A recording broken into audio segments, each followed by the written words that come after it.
What's up guys, it's X2 Magazine back with another video, and today we're going to install these vents that I make. And it's a good replacement if you lose one of these, or if you just have one and you don't have any spare ones, like a spare hood or anything to swap them out on.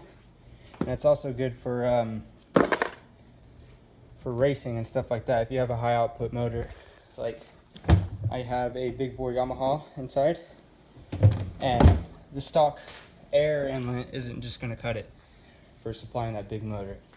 So there's a few ways you can do this. You can either install these backwards so no water goes in, or you can just install them regularly, and you'll get quite a bit of water, so you'll need a good bilge for it. But yeah, pretty easy to install. They're a direct replacement.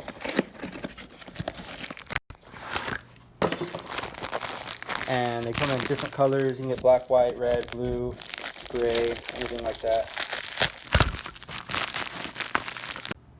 Alright, so here's a set of white.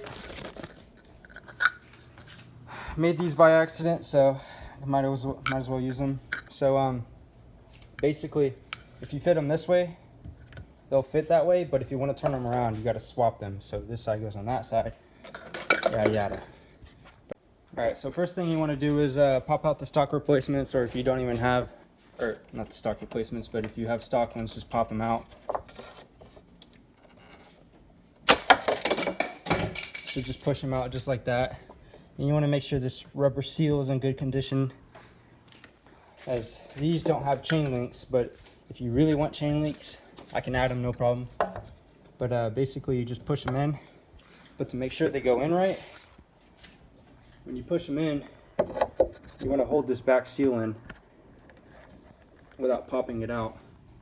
It's pretty hard to do with one hand, so try to do it where you can actually see it.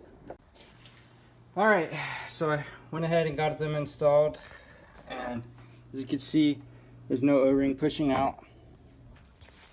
And now you'll have a pretty good replacement vent. It's good for extra air. I actually have different types and stuff like that. There's one that more looks like a cowl from a car, like a cowl induction hood, stuff like that. And again, different colors. This is perfect for getting more air into your motor. Also, I'm starting to make different types where, like the blaster air down kits, it'll have a duct going down and you just run it to the bottom of your ski. Kind of like there's a few air down kits for blasters. Haven't seen any for an X2, so I'm gonna start making those. But yeah.